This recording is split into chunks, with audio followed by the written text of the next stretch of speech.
തുറമുഖങ്ങൾ കൊള്ളക്കാർക്ക് നങ്കൂരമിടാനോ? ചരിത്രം പഠിച്ചു കഴിഞ്ഞാൽ നമുക്കൊരു കാര്യം മനസ്സിലാവും.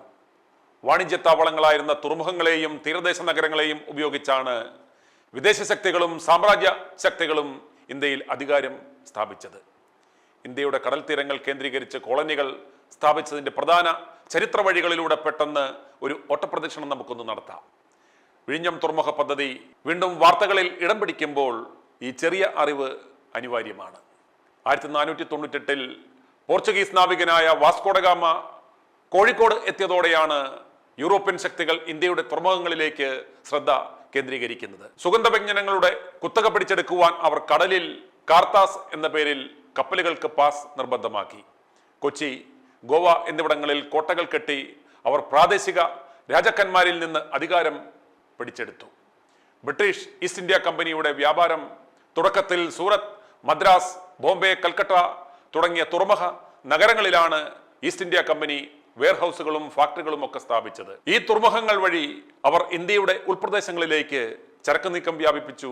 ക്രമേണ ഈ താവളങ്ങളെ ബ്രിട്ടീഷ് സൈനിക കേന്ദ്രങ്ങളാക്കി. വ്യാപാരികളായി വന്ന വരത്തന്മാർ പിന്നീട് ഭരണാധികാരികളായി മാറുന്ന കാഴ്ചയാണ് നമുക്ക് കാണുവാൻ സാധിക്കുന്നത്. തുറമുഖങ്ങളിലൂടെ ഇറക്കുമതി ചെയ്ത ആയുധങ്ങളുടെയും സൈനിക ശക്തിയുടെയും ബലത്തിൽ ബ്രിട്ടീഷുകാർ നാട്ടുരാജാക്കന്മാരുടെ ആഭ്യന്തര കാര്യങ്ങളിൽ കയറി ഇടപെടുവാൻ തുടങ്ങി. ക്രമേണ വ്യാപാരത്തിൽ നിന്ന് ഭൂപ്രദേശങ്ങളുടെ പരമാധികാരം അവർ കൈയടക്കി. സമ്പദ് വ്യവസ്ഥയുടെയും ഭരണത്തിന്റെയും കേന്ദ്രങ്ങളായിരുന്ന മദ്രാസ്, ബോംബെ, കൽക്കട്ട നഗരങ്ങൾ ഇന്ത്യൻ ഉപഭൂഖണ്ഡത്തിൽ ബ്രിട്ടീഷ് സാമ്രാജ്യത്തിന്റെ അടിത്തറയായി മാറി. വീണ്ടും ചരിത്രം ആവർത്തിക്കുകയാണ്. നമ്മുടെ സീപോർട്ടുകളും എയർപോർട്ടുകളുമെല്ലാം സ്വകാര്യ കുത്തകകൾക്ക് തീരെഴുതി കൊടുത്തു കഴിഞ്ഞു. അവർ അത് വിദേശ കുത്തകകൾക്ക് മറിച്ചു നൽകുന്നു. മലപ്പുറം ജില്ലയിലെ പൊന്നാനി തുറമുഖത്തും ഒരു വലിയ പോർട്ട് വരുവാൻ പോകുന്നു. സ്വർണവും മയക്കുമരുന്നും ആയുധവും ഒക്കെ ഇനി നിർബാധം ഈ സ്വകാര്യ പോർട്ടുകൾ വഴി ഒഴുകാൻ തുടങ്ങും. ഇനി ഒരു രണ്ടാം സ്വാതന്ത്ര്യ സമരം നമ്മുടെ തലമുറകൾ നടത്തുവാൻ പോകുന്നത് ഈ മാഫിയകളെ നാട് കടത്തുന്നതിനായിരിക്കും. പഴയ മണി ചെയിൻ തട്ടിപ്പുകാരും തൊഴിലാളികളെ കബളിപ്പിച്ച് ഉപജീവനം കഴിഞ്ഞിരുന്ന തീവട്ടി തൊഴിലാളി നേതാക്കന്മാരുമെല്ലാം ഇന്ന് നമ്മുടെ ഭരണാധികാരികളായപ്പോൾ അപ്പകഷണത്തിനു വേണ്ടി അവർ എല്ലാം സ്വകാര്യ കുത്തകകൾക്ക് വീണ്ടും തീരെഴുതി കൊടുക്കുകയാണ്. ഇതെല്ലാം കണ്ട് മനസ്സിലാക്കുവാൻ ശേഷിയുള്ള മനസ്സ് തകർന്ന ITV ന്യൂസ് പ്രേക്ഷകനായ ജീത്ത് എന്ന ചെറുപ്പക്കാരൻ എന്നെ വിളിച്ച് അദ്ദേഹത്തിൻ്റെ ആശങ്കകൾ പങ്കുവയ്ക്കുന്നത് ഞാനിന്ന് പ്രേക്ഷകരുമായി പങ്കുവയ്ക്കുകയാണ്. ഈ സംഭാഷണം ആദ്യോടന്തം ശ്രമിച്ചാൽ അതൊരിക്കലും വെറുതെയാവില്ല. തീർച്ച. ജീത്താണ് സാറേ, ഒരു വിഷമത്തിലാണ് വിളിക്കുന്നത്. പിന്നെ നമ്മുടെ ഈ വിഴിഞ്ഞത്തിന്റെ സംഭവം ഇല്ലേ, ഞാൻ ചരിത്രം നോക്കുവാണെങ്കിൽ മറ്റുള്ള കൺട്രീസ് എല്ലാം പോർട്സിലൂടെയാണ് മറ്റുള്ള കൺട്രീസിലേക്ക് കയറിപ്പെട്ടിട്ടുള്ളത്. പണ്ട് കാലത്ത് മിലിറ്ററി ആണെങ്കിൽ ഇപ്പം ഫൈനാൻസ് ആണ് ഇൻട്രോഡക്ഷൻ ഉള്ള ടൂള്. എന്നുവെച്ചാൽ സിറ്റി ഓഫ് ലണ്ടൻ ആണ് ഈ ഫൈനാൻസ് കൺട്രോൾ ചെയ്യുന്നത്. അവർക്ക് എത്ര വേണമെങ്കിലും പൈസ ഇറക്കാം.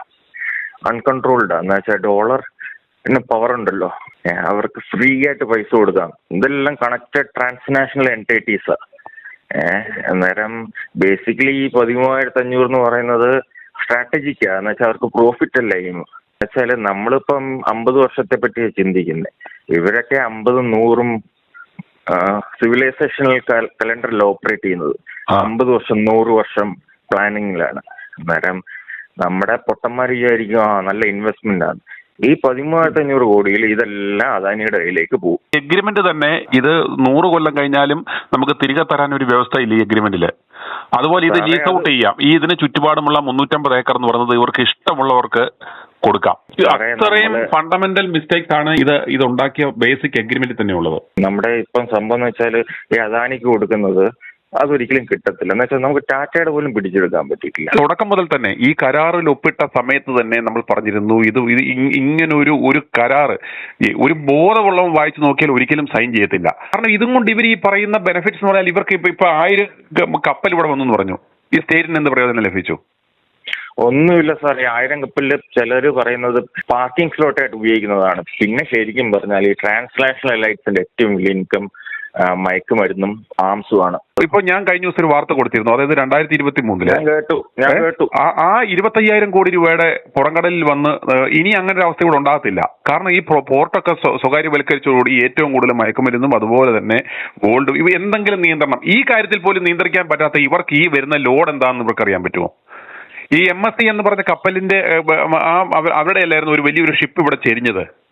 അത് തന്നെ, ആരും മിണ്ടാട്ടും ഇല്ലല്ലോ അല്ലേ? അദാനി പോർട്ട് കൊണ്ട് ആർക്കാണ് നേട്ടം ഉണ്ടാകാൻ പോകുന്നത്? ഒന്നുമില്ലെന്നേ. ഇത് ശരിക്കും പറഞ്ഞാല് അടുത്ത 1765 എന്താ വെച്ചാൽ നമ്മുടെ ആൾക്കാർക്ക് ഹിസ്റ്ററി അറിയാത്തതുകൊണ്ടാണ്. ഇത് ശരിക്കും പറഞ്ഞാല് ഞാൻ നോക്കി AAD ഡിസ്കസ് ചെയ്തു. പണ്ട് ഫൊണീഷ്യൻസ് മുതൽ 3000 വർഷം അവരുടെ ഏറ്റവും വലിയ സ്ട്രാറ്റജി പോർട്ട് ആദ്യം കൈക്കലാക്കുക.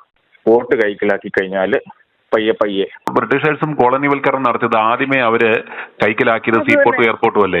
അതെ, നമ്മളിവിടെ മാർത്താണ്ഡവർമ്മ ഡച്ച് പിന്നെ അവർ വന്നപ്പോൾ അവർ ആദ്യം വന്നത് ട്രേഡിന് വേണ്ടിയിട്ട് വന്നിട്ട് അവർ അവരുടേതായ ഒരു ഇത് കെട്ടിപ്പടുത്തി. എന്നാൽ അവര് റീഇൻഫോഴ്സ് ചെയ്തു. പിന്നെ അവര് പട്ടാളത്തെ കൊണ്ടുവന്നു. പിന്നെ അവർ ഫൈറ്റ് ചെയ്തു. അതാണ് എല്ലായിടത്തും അത് തന്നെ. അവരിപ്പം ഈ MSC എന്ന് പറയുന്ന ഒരു സ്വിസ് കമ്പനി ഒന്നുമില്ല. ഇതെല്ലാം ഒരു ഗ്രൂപ്പാണ്. ഇതെല്ലാം വേൾഡ് വൈഡ് ഗവേണൻസ് കൺട്രോളിന്റെ ഒരു ചെറിയ എലമെന്റ് ആണ് MSC. എന്നാൽ ഇവര് ബേസിക്കലി ഒരാൾ വന്നിട്ട് പോർട്ട് എടുക്കുന്നു. പിന്നെ 50 വർഷത്തിനുള്ളിൽ ഇവർ പ്ലാൻ ചെയ്തിട്ടുണ്ട് ഇന്ത്യ എങ്ങനെ മാനേജ് ചെയ്യണം. ഇത് മൊത്തത്തിൽ 90 വർഷം കഴിഞ്ഞാലും നമുക്കിത് തിരിച്ചു തരാൻ വ്യവസ്ഥയില്ലാത്ത ഒരു കോൺട്രാക്ട് ആണ്. എന്റെ സാറേ, നമുക്ക് ടാറ്റയുടെ 5.5 ലക്ഷം സ്ഥലം പോലും പിടിച്ചെടുക്കാൻ പറ്റാത്ത നമ്മളാണോ ഇനി പിന്നെ ഈ സ്ഥലം പിടിച്ചെടുക്കുന്നത്? അതാണെങ്കിൽ പിന്നെ ഒരു കമ്പനിയാന്ന് പറയാം, ഇന്ത്യയിലുള്ളൊരു കമ്പനിയാന്ന് പറയാം. ഇത് പുറത്തുള്ളൊരു ഈ പോർട്ട് എന്നൊക്കെ പറയുന്നത് ഭയങ്കര സ്ട്രാറ്റജിക് ആയിട്ടുള്ള കാര്യമാണ്. ഇനി ഒരു കാലം കഴിഞ്ഞാലും നമ്മൾ എന്ത് എക്സ്പോർട്ട് ചെയ്യണം എന്ത് ഇമ്പോർട്ട് ചെയ്യണം എന്ന് തീരുമാനിക്കുന്ന MSC ആയിരിക്കും. ഇപ്പം നമ്മൾ വെസ്റ്റുമായിട്ട് തെറ്റിയിട്ടുണ്ടെങ്കിൽ ശരിക്കും ഇത് കേരള ജനതയെ ശരിക്കും ഇത് ട്രാപ്പ് ചെയ്യുക, ശരിക്കും ഇത് നമുക്ക് നാളെ ഒരു ബാധ്യതയായി മാറില്ലേ? എന്റെ സാറേ, അത് നശിപ്പിക്കാൻ വേണ്ടിയിട്ടാണ് ഇവരുടെ പ്ലാൻ. 50 വർഷം കഴിഞ്ഞിട്ടുള്ള പ്ലാൻ അതെന്താന്ന് നമുക്ക് പിന്നെ പറയാൻ പറ്റില്ല. പിന്നെ ടെലിയോളജി എന്ന് പറഞ്ഞൊരു സ്റ്റഡി ഉണ്ട്. ടെലിയോളജി ദ എൻഡ് പേർപ്പസ്. ടെലിയോളജിക്കലി നമുക്ക് അനലൈസ് ചെയ്യാൻ ഞാൻ സോഫിസ്റ്റിക്കേറ്റഡ് എലവന് വെച്ചിട്ട് അനലൈസ് ചെയ്യുമ്പോൾ അവരൊരു പൊട്ടൻഷ്യാലിറ്റീസ് തരും. പൊട്ടൻഷ്യാലിറ്റീസ് തരുന്ന ഇത് തന്നെയാണ്. എന്ന് വെച്ചാൽ കൺട്രോൾ ഓഫ് നേഷൻസ്. എന്ന് വെച്ചാൽ എന്ത് കൊടുക്കണം എന്ത് കൊടുക്കണ്ടെന്ന് MSC തീരുമാനിക്കും. പിന്നെ MSCയുടെ കയ്യിലായാൽ പിന്നെ നമ്മൾ MSCയുമായിട്ട് ഉടക്കിയാൽ പിറ്റേ ദിവസം പിന്നെ വിഴിഞ്ഞം പോർട്ട് അനാഥമായി. പിന്നെ ആരും അങ്ങോട്ട് വരത്തുമില്ല. ആ പോർട്ട് അവിടെ അനാഥമായി. എന്ന് വെച്ചാൽ അത് റൺ ചെയ്യുന്നവരില്ലേ. നമ്മുടെ കയ്യിൽ 55% സ്റ്റേക്ക് ഉണ്ടെന്ന് പറഞ്ഞിട്ട് കാര്യമുണ്ടോ? ഓപ്പറേറ്റർ അവരല്ലേ. അവര് വിട്ടുപോയാൽ പോയി, അത് പോർട്ട് ഡെഡായി. അതുപോലെ ഇതിനകത്ത് നിന്ന് എന്തെങ്കിലും ഒരു മോണിറ്ററി ബെനിഫിറ്റ് ലഭിക്കുന്നത് 20 വർഷത്തിന് ശേഷം എന്തെങ്കിലും പ്രോഫിറ്റ് ഉണ്ടെങ്കിൽ അതൊക്കെ വെറും ഉടായിപ്പോ സാറേ. അതൊക്കെ തൂക്കി വിൽക്കാൻ നമ്മൾ അങ്ങോട്ട് ലാൻഡും റിസോഴ്സും കൊടുത്ത് അങ്ങോട്ട് പണവും കൊടുത്ത് ഇത് ഈ കാശ് കൊടുത്ത് കടിക്കുന്ന പട്ടിയെ മേടിക്കുന്ന ഒരു അവസ്ഥയാണ്. അത് തന്നെയാ ഞാൻ മനസ്സിൽ ഇപ്പം വന്നത്. പൈസ കൊടുത്ത് കടിക്കുന്ന പട്ടി.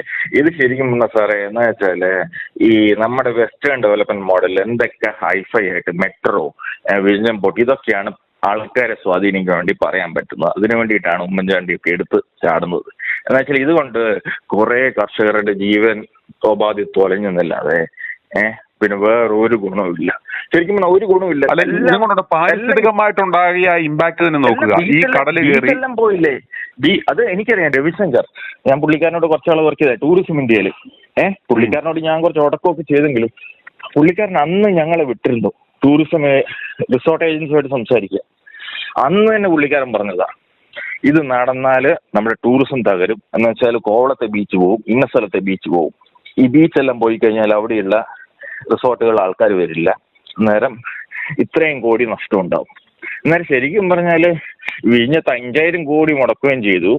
നമുക്കൊരു 5000 കോടി വർഷം ടൂറിസത്തിൽ നിന്ന് വരുമാനവും പോയി. അതിന്റെ കൂടെ നമ്മുടെ പരിസ്ഥിതി പ്രശ്നങ്ങൾ ഒരു മഴ പെയ്താൽ കണ്ടോ ബീച്ച് പോയില്ലേ. ശംഖുമുഖത്ത് ബീച്ചുണ്ടോ? മുതലക്കൊയ്യ പോയില്ലേ. ഇത് മീൻ കിട്ടുന്നില്ല ഇവിടുത്തെക്കാർക്ക്. 25% കുറഞ്ഞു. പണ്ട് 100 മീൻ കിട്ടിയെടുത്തപ്പോ 25 മീനേ ഉള്ളൂ. പിന്നെ ഇപ്പൊ 425 കോടിയുടെ ഇതില്ലേ റീസെറ്റിൽമെന്റ് പ്ലാൻ, അത് അവർക്ക് ഇതുവരെ കൊടുത്തിട്ടില്ല. ഇവർ 5000 കോടി രൂപ ഇങ്ങനെ എഴുതി കൊടുക്കുന്നു വിഴിഞ്ഞം പോർട്ടിന്. പക്ഷെ മീൻപിടുത്തക്കാർക്കുള്ള 400 കോടികളും കൊടുക്കുന്നില്ല. ഇത് നമ്മുടെ ലത്തീൻ സഭക്കാരും എല്ലാം കണക്കാ, എല്ലാം കള്ളന്മാരാ. അവർ ഡീല് അഡ്ജസ്റ്റ് ചെയ്ത് ഉണ്ടാക്കും. അവരെ സെറ്റിൽ ചെയ്യുമ്പോൾ പിന്നെ ഇവന്മാര് ഈ ലോഹധാരികൾ ഇവന്മാര് മിണ്ടാതിരിക്കും. ഈ പാവങ്ങൾ ഇപ്പോഴും കേട്ടോ അവിടെ കിടക്കുന്ന അവരുടെ അവസ്ഥ എന്ന് പറയുന്നത് ഈ സിമന്റ് ഗോഡൌണിൽ കിടക്കുകയാണ്. അത് തന്നെ, അതാ ഞാൻ പറഞ്ഞത്. ഇവന്മാരെ ഒരു ബഹളം വെക്കുമ്പോഴത്തേക്ക് ഇവന്മാരെ ഈ ലോഹ കച്ചവടക്കാരന്മാരെ വന്ന് ഇവന്മാര് സെറ്റിൽ ചെയ്യും. അത് കിട്ടി മിണ്ടാതിരിക്കും. പിന്നെ അടുത്തൊരു പ്രശ്നം വരുമ്പോഴത്തേക്ക് ഇവന്മാര് കുടയും കുരിശുമായിട്ട് ഇറങ്ങും. അന്നേരം ഇവന്മാരെ സെറ്റിൽ ചെയ്യും. അന്നേരം ഇത് ഇവന്മാർ ഒരു കറോ പശുവായി മാറി ഈ പോർട്ട്. ഏത് ഈ ലോഹ കച്ചവടക്കാരന്മാരെ സംബന്ധിച്ചോളം അവിടെയുള്ള അത് തന്നെ. പിന്നെ പിണറായി വിജയനും ലെഫ്റ്റ് ഇന്ത്യയും കളി കാണുമ്പോൾ എനിക്ക് ചിരി വരുന്നത്. ആ കഴിഞ്ഞ 10 കൊല്ലം എന്ന് പറയുന്നത് ഇതിനെ എതിർത്ത ആ പിണറായി സർക്കാരിലെ പിണറായി ആയിരുന്നു ഇവരുടെ സിംഗിൾ പോയിന്റ് കോണ്ടാക്ട്. അത് തന്നെ, അവർക്ക് വേണ്ടുന്ന എല്ലാ സംരക്ഷണവും എല്ലാ കാര്യങ്ങളും ഒരുക്കി കൊടുത്തു. അതിന്റെ പ്രതിഫലം വ്യക്തിപരമായും പാർട്ടിക്കും കിട്ടിയത് ഒരു അന്വേഷണം നടത്തിയാൽ എന്താണെന്ന് നമുക്ക് മനസ്സിലാവും. എന്താ അന്വേഷണം നടത്തുന്നത് സാറേ? 2500 കോടി മുടക്കിയിട്ട് ശരിക്കും പറഞ്ഞാല് അതിന്റെ 50% 13,500 കോടി. ഇത് ശരിക്കും പറഞ്ഞ ഫൈനാൻഷ്യൽ അദാനി അതിൽ വേറെ 5000 കോടി രൂപ ഉണ്ടാക്കിയിട്ടുണ്ടാവും. എന്ന് വെച്ചാൽ ഇവർക്കറിയാം, എന്ന് വെച്ചാൽ ഇവർ പോളിസി അനൗൺസ് ചെയ്യാൻ പോകുന്നു. അതിനു മുമ്പ് ഒരു പിന്നെ കോൾ ഓപ്ഷൻ വാങ്ങിക്കും. കോൾ ഓപ്ഷൻ വാങ്ങിച്ചിട്ട് എന്ത് ചെയ്യും? ഇത് അനൗൺസ് ചെയ്യും. അനൗൺസ് ചെയ്യുമ്പോൾ അദാനി പോർട്സിന്റെ വിലയും കയറും. വിലയും കയറി കഴിഞ്ഞിട്ട് പിന്നെ അത് അവർ വിൽക്കും. അതിൽ തന്നെ അവർ ഒരു 5000 കോടി ഉണ്ടായി കാണും. എന്നുവെച്ചാൽ ഇവർക്ക് അറിയാമല്ലോ സംഭവം. ഇവരനുസരിച്ച് സ്റ്റോക്ക് ഒരു ഹാൻഡിൽ ചെയ്യും, വാങ്ങിക്കോ വിൽക്കോ എന്ത് വേണേൽ ചെയ്യും. അവിടെ തന്നെ അവനൊരു 5000 കോടി ഉണ്ടായി കാണും. പിന്നെ ഈ 13,500 കോടിയിൽ 5 പൈസ ഇൻവെസ്റ്റ് ചെയ്തില്ല. അത് Adani it is just A financing agreement, അല്ലാതെ അത് 5 പൈസ ഇൻവെസ്റ്റ് ചെയ്യാനൊന്നും പോകുന്നൊന്നുമില്ല. പിന്നെ ഞാൻ കേട്ടത് അദാനി ഇൻവെസ്റ്റ് ചെയ്യുന്നതിന് തന്നെ ഗ്യാരണ്ടി കേരള ഗവൺമെന്റ് കൊടുത്തു തന്നെ നാബാർഡിൽ നിന്ന്. അത് സത്യമാണെന്ന് എനിക്കറിയില്ല. അദാനി ഇൻവെസ്റ്റ് ചെയ്ത് 2000 കോടി. ഇതൊക്കെ വേറെ ലെവലും മടുത്തു സാറേ. നമ്മളെ സത്യം പറയുമ്പോഴത്തേക്ക് ചങ്ക് തകർന്നു. എന്ത് ചെയ്യാനാ, നമ്മൾ പ്രാർത്ഥിക്കാന്നല്ലാതെ വേറെ ഒന്നും നിവൃത്തിയില്ല. നമ്മൾ വിചാരിക്കുന്നതിന്റെ അപ്പുറം. എന്നുവെച്ചാൽ നമ്മുടെ ടാറ്റയുടെയും ഹാരിസിന്റെയും കയ്യിലുള്ള 5.5 ലക്ഷം ഹെക്ടറൊക്കെ നമുക്ക് പിടിക്കാൻ പറ്റിയിട്ടുണ്ടോ? അത് ബ്രിട്ടീഷുകാർ കൊടുത്തതാ. ഒരു 5 ലക്ഷം ഹെക്ടർ കണ്ട് കിട്ടി. അന്നേരം നമ്മൾ കൊടുക്കുന്നത് ഒരിക്കലും പിടിക്കാൻ പറ്റില്ല. എന്ന് വെച്ചാൽ ഈ ടാറ്റ എന്നൊക്കെ പറയുന്നത് ബ്രിട്ടീഷ് ഒലിഗാർക്കിയുടെ ബിനാമിയാണ്. എന്ന് വെച്ചാൽ ടാറ്റ തുടങ്ങിയത് ഓപ്പിയം കൾട്ടിവേഷനിൽ, അതുവഴി ചൈനീസ് ഓപ്പിയം വാർ നടത്തി ചൈനയെ തകർത്ത് അതിന്റെ പ്രത്യുപകാരമായിട്ടാണ് ടാറ്റയെ ബ്രിട്ടീഷുകാർ വളർത്തിക്കൊണ്ടുവന്നത്. ആ ടാറ്റ ഫാമിലി മാരി ചെയ്തേക്കുന്ന ബ്രിട്ടീഷ് ഒലിഗാർക്കിയുമായിട്ട്. അന്നേരം ബേസിക്കലി ബ്രിട്ടീഷുകാരുടെ ബിനാമിയാണ് ടാറ്റ ഇന്ത്യയിൽ. അതുകൊണ്ടാണ് പിന്നെ നമ്മുടെ ലാൻഡ് റിഫോംസ് വന്നപ്പോൾ തന്നെ ജവഹർലാൽ നെഹ്റു പ്ലാന്റേഷൻ തുടരുതെന്ന് പറഞ്ഞത്. ശ്രദ്ധിച്ചോ ഈ KP യോഹന്നാനുമായിട്ട് ബന്ധപ്പെട്ട ഈ വിഷയം?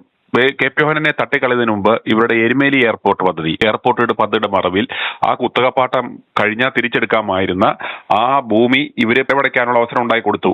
അതോടുകൂടി ഈ 5 ലക്ഷം ഹെക്ടർ സ്ഥലത്തിന് എല്ലാത്തിനും ഇത് അതിനുള്ള സ്ട്രാറ്റജി ആയിരുന്നു. അതിനുശേഷം KP യോഹന്നാനെ തട്ടിക്കളഞ്ഞു. സാറേ, ഞാനിങ്ങനെ കുറച്ച് സോഷ്യൽ മീഡിയയിൽ എക്സിലൊക്കെ കുറച്ച് ആൾക്കാരുമായിട്ട് ഇന്ററാക്ട് ചെയ്യും. നേരം അവർ തന്നെ പറയും, നിങ്ങൾ സത്യം അറിയാതിരിക്കാൻ നല്ലത്. സത്യം അറിഞ്ഞാൽ നിങ്ങൾക്ക് ഭ്രാന്ത് വരും. അതാണ് സംഭവം. ചിലര് ഞാൻ കേട്ടിട്ടുണ്ട്, ഒരു ഫോറിൻ മിനിസ്റ്റർ പറഞ്ഞത്, if you know what is happening in this world you will പിന്നെ ഭ്രാന്ത് പിടിക്കാത്തവർ വളരെ ചുരുക്കമായിരിക്കും. വലിയ കഷ്ടമാണ് സാറേ. നമ്മുടെ എലൈറ്റ്സ് 99% നമ്മുടെ കൊളോണിയലി എഡ്യൂക്കേറ്റഡ് എലൈറ്റ്സിന് നമുക്ക് 360 ഡിഗ്രി ചിന്തിക്കാനുള്ള ശേഷിയില്ല. അവരൊരു ഓപ്പറേറ്റിംഗ് സിസ്റ്റത്തിൽ വർക്ക് ചെയ്യുന്ന കൊളോണൈസ്ഡ് എഡ്യൂക്കേഷൻ ഓപ്പറേറ്റിംഗ് സിസ്റ്റം. അന്നേരം അതിൻ്റെ ഉള്ളിൽ നിൽക്കുന്ന നമുക്ക് മനസ്സിലാവുള്ളൂ. അവർക്കിപ്പം നമ്മുടെ പണ്ടത്തെ ടെക്സ്റ്റുകൾ, ഇപ്പം എന്താ പറയേണ്ടത്, തിരുക്കുറളോ അല്ലെങ്കിൽ നമ്മുടെ മഹാഭാരതമോ അതിൻ്റെതായ രീതിയിൽ വായിച്ച് മനസ്സിലാക്കാൻ കഴിയില്ല. എന്ന് വെച്ചാൽ നമ്മൾ അതിനെ എപ്പിസ്റ്റമോളജിക്കൽ പോവേർട്ടി എന്ന് പറയും. എന്ന് വെച്ചാൽ എപ്പിസ്റ്റമോളജി എന്ന് പറഞ്ഞാൽ എങ്ങനെയാണ് ഒരു ഇൻഫർമേഷൻ നോളജ് ആണോ എന്ന് വെരിഫൈ ചെയ്യാനുള്ള ഒരു ടെക്നിക്കാണ്. നമ്മളിപ്പം ചെയ്യുന്നതെന്ന് വെച്ചാൽ പാശ്ചാത്യ ലോകത്ത് നിന്ന് എന്ത് ഇൻഫർമേഷൻ വന്നാലും അത് നോളജ് ആയിട്ട് കൺസിഡർ ചെയ്യാൻ. നമ്മുടെ യൂണിവേഴ്സിറ്റീസിൽ പഠിപ്പിക്കുന്ന ടോപ്പിക്സ് എല്ലാം പൊട്ടത്തരമാണ്. ഇപ്പം മണി ക്രിയേഷൻ തന്നെ ഒറ്റൊരു ഉദാഹരണം പറയാം. സാറിപ്പം 10 ലക്ഷം രൂപ ഒരു ബാങ്കിൽ പോയി ലോൺ എടുത്താൽ SBIന്ന് നമ്മളെ പഠിപ്പിച്ചിരിക്കുന്നത് ഡിപ്പോസിറ്റ് എന്നാണ് അവർ തരുന്നതെന്നാണ്. പക്ഷെ എംപിരിക്കലി നമ്മൾ നോക്കുവാണെങ്കിൽ ഡബിൾ എൻട്രി വഴി സാറൊരു 10 ലക്ഷം രൂപ ലോൺ എടുക്കുവാണെങ്കിൽ അതേ സമയത്ത് ക്രെഡിറ്റും വരും ഡെബിറ്റും വരും. അവർ അന്നേരം ക്രിയേറ്റ് ചെയ്യാണ് പൈസ. ടെക്നിക്കലി ഡബിൾ എൻട്രി ആണ്. ബാങ്ക് ക്രിയേറ്റ്സ് മണി എക്സ് നിഹിലോ. അന്നേരം ഇവിടെ ക്രെഡിറ്റിന് സ്കേർസിറ്റി ഇല്ല, അങ്ങനെ ആക്കി വെച്ചേക്കുവാണ്. എന്ന് വെച്ചാൽ 1916 നമ്മുടെ ഫോർഡിന്റെ ഹെൻറി ഫോർഡ് പറഞ്ഞിരുന്നു, ബാങ്കിങ് ജനങ്ങൾ മനസ്സിലാക്കിയ പിറ്റേ ദിവസം വിപ്ലവം നടക്കുന്നു ഇവിടെ. ചൈനയൊക്കെ അത് ഉപയോഗിക്കുന്നുണ്ട്, അവര് അത് ശരിയായ രീതിയിൽ ഉപയോഗിക്കുന്നുണ്ട് ബാങ്കിങ്. പക്ഷെ നമ്മള് IMFന്റെയും വേൾഡ് ബാങ്കിന്റെയും ബേസിന്റെയും അടിമകളായി 91 ശേഷം. പിന്നെ ഇപ്പം ഈ നമ്മൾ 3% GDP കടമെടുക്കാവൂ, അത് തന്നെ വിഡ്ഢിത്തരവാ. ചൈനയൊന്നും ഇതൊന്നും പാലിക്കുന്നൊന്നുമില്ല. അവർ പ്രൊഡക്ഷന് വേണ്ടിയിട്ട് പൈസ വലിച്ചെറിയാണ്. എന്നുവെച്ചാൽ ഒരു സോവറിൻ കൺട്രിക്ക് എത്ര വേണമെങ്കിലും പൈസ ഉണ്ടാക്കാം, ഇൻഫ്ലേഷൻ ഒന്ന് മാനേജ് ചെയ്താൽ മതി. നമ്മുടെ ഇന്ത്യയുടെ GDP ഡെപ്റ്റ് ടു GDP റേഷ്യോ 58%. അതിന്റെ അർത്ഥം 4 ട്രില്യൺ ആണ് ഇന്ത്യയുടെ GDP. 2 ട്രില്യൺ ആണ് നമ്മൾ ഡെറ്റായിട്ട് എടുത്തിട്ടുള്ളത്. ചൈനയാണെങ്കിൽ അവരുടെ GDP എന്ന് പറയുന്നത് 20 ട്രില്യൺ ആണ്. അവരുടെ ഡെറ്റ് ടു GDP റേഷ്യോ 158% ആണ്. അതിന്റെ അർത്ഥം അവർ 30 ട്രില്യൺ ആണ് ഇൻവെസ്റ്റ്മെന്റിലേക്ക് ഡംപ് ചെയ്തത്. നമ്മൾ 2 ട്രില്യണാണ് ഡംപ് ചെയ്തത്. എന്തുകൊണ്ടാ? നമ്മളെ മോണിറ്റർ ചെയ്യാൻ വേണ്ടിയിട്ട് അവിടെ IMFും വേൾഡ് ബാങ്കും എല്ലാം ഉണ്ട്. നമ്മൾ കൂടുതൽ കളിച്ചാൽ നമ്മുടെ ബോണ്ട് മാർക്കറ്റ് അറ്റാക്ക് ചെയ്യും. പിന്നെ നമ്മുടെ എയർലൈൻസ് എല്ലാം വെസ്റ്റേൺ ബാങ്കിങ് കട്ടിലിന്റെ പാട്ടാണ്. അംബാനി പോലും ഹിലാരി ക്ലിന്റനെയും മറ്റുള്ളവരെയും വിളിച്ച് അവരുടെ കാൽപാകത്തിൽ വീണുകൊണ്ടിരിക്കുകയാണ്. അവര് ആ ഇന്റർനാഷണൽ ഒലിഗാർക്കിയുടെ അക്സെപ്റ്റൻസിന് വേണ്ടി കാത്തിരിക്കുകയാണ്. ഈ ചൈനയുമായിട്ടുള്ള പ്രശ്നം നിലനിൽക്കുന്നത് തന്നെ നമ്മുടെ ഒലിഗാർക്കിക്ക് വെസ്റ്റിനോടാണ് കൂറ്. ടാറ്റ ആണെങ്കിൽ ശരിക്കും പറഞ്ഞാല് ബ്രിട്ടീഷ് ഒലിഗാർക്കിയുടെ ഒരു ബിനാമിയാണ്. ബ്രിട്ടീഷുകാർ ഇവിടെ ഉള്ളപ്പം ഡെവലപ്പ് ചെയ്ത എല്ലാ ബിസിനസ്സുകളും അവർ സെലക്ട് ചെയ്തത് അവരോട് കൂറുള്ളവരെയാണ്. നാരായണമൂർത്തിയുടെ മരുമോൻ അവിടുത്തെ പ്രൈം മിനിസ്റ്റർ ആയിരുന്നല്ലോ. ഇവരെല്ലാം കിങ്ങിന്റെ പല ഓർഡറും അതും ഇതൊക്കെ കിട്ടിയവരാണ്. അവര് ടോപ്പ് ലെവലിൽ അവരുടെ കൂറ് അവരോടായിരുന്നു. ഈവൻ ഗാന്ധിയുടെ കൂറ് എംപയറിനോടായിരുന്നു. ഗാന്ധിക്ക് എംപയറിൽ ഒരു നല്ല സ്ഥാനം കിട്ടണമെന്നേ ഉള്ളായിരുന്നു.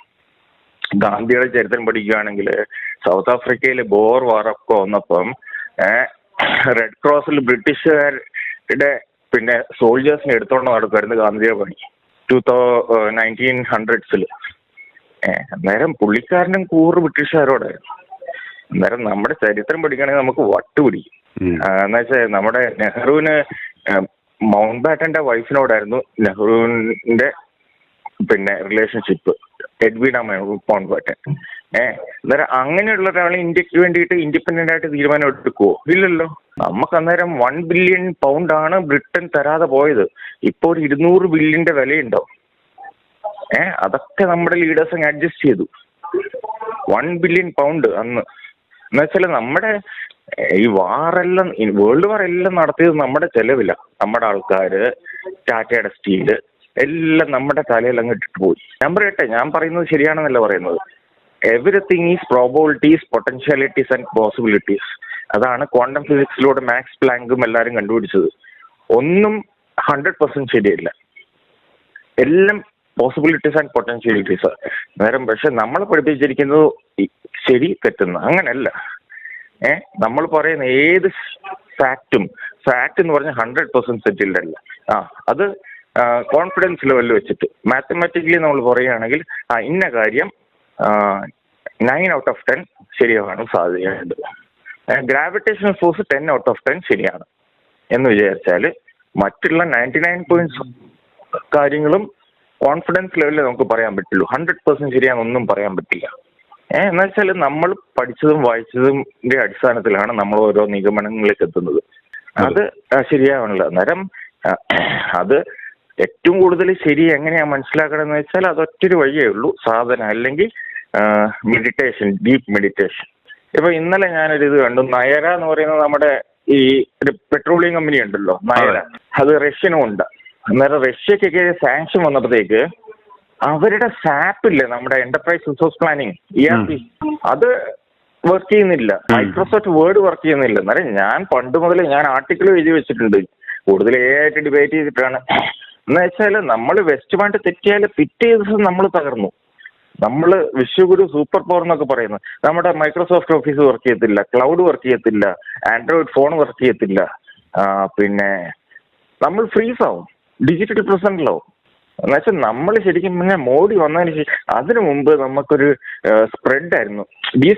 കുറച്ച് ഡീസെൻട്രലൈസ്ഡ് ആയിരുന്നു. മോഡി വന്നതിന് ശേഷം എല്ലാം സെൻട്രലൈസ്ഡ് ആയതുകൊണ്ട് ഇപ്പൊ ശരിക്കും പറഞ്ഞാൽ മോഡി അനുസരിച്ചില്ലെങ്കിൽ ഇന്ത്യ ഫ്രീസായി, ഒന്നും ചെയ്യാൻ പറ്റില്ല.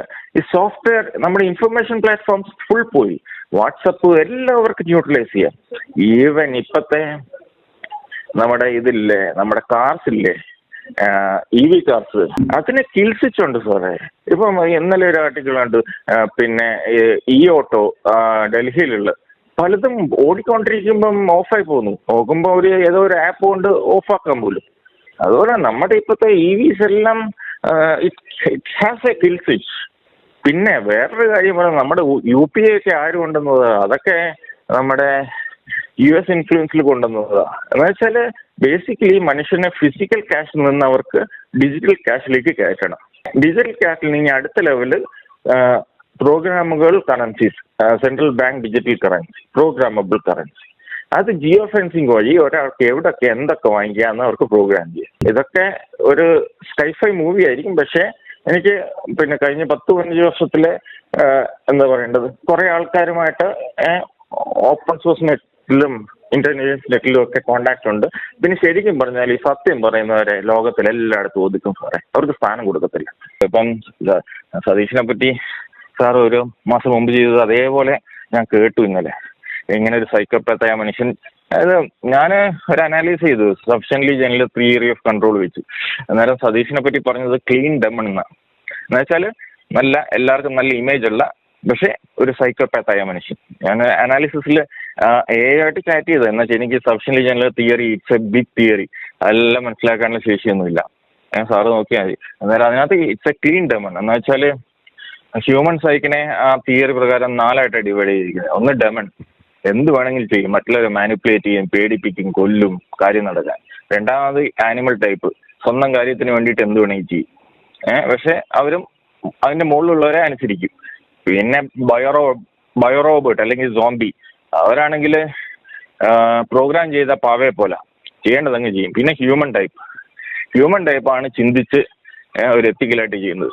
പക്ഷെ എന്താ സംഭവിക്കും, നമ്മുടെ ഇപ്പോഴത്തെ എക്കോസിസ്റ്റത്തില് ഹ്യൂമൻ ടൈപ്പിനെ ഒതുക്കിക്കളയും, അല്ലെങ്കിൽ പേടിപ്പിക്കും, അല്ലെങ്കിൽ കൊല്ലും, ഐസൊലേറ്റ് ചെയ്ത് കളയും. ഇപ്പൊ സാറ് സഹിക്കുന്നില്ലേ, അതുപോലെ അതാണ് നമ്മുടെ എക്കോസിസ്റ്റം. അന്നേരം എക്കോസിസ്റ്റത്തിൽ ഡെമോണിക് ടൈപ്പാണ് ഇപ്പൊ നമ്മുടെ 90%. ഉമ്മൻചാണ്ടി സാറ് പോയ പിന്നെ ഡെമൺസ് കേറി അങ്ങ് നിരങ്ങുക മാഫിയായിട്ട്. അതുവരെ കുറച്ചെങ്കിലും ഒക്കെ പിടിച്ചു നിർത്തി സാറ്. കേരളത്തിലെ ജനങ്ങളോടാണ് ഇനിയും നമ്മൾ വെറും മുണ്ണകളായി കാഴ്ചക്കാരായി നിന്നുകൂടാ. ചിന്തിച്ചു തുടങ്ങുക, പ്രതികരിച്ചു തുടങ്ങുക. i2i News, an eye for truth. i2i News subscribe ചെയ്തിട്ടില്ലാത്തവർ ഇപ്പോൾ തന്നെ സബ്സ്ക്രൈബ് ചെയ്യുക. നോട്ടിഫിക്കേഷൻ ലഭിക്കുവാൻ ബെൽ ബട്ടണും അമർത്തുക.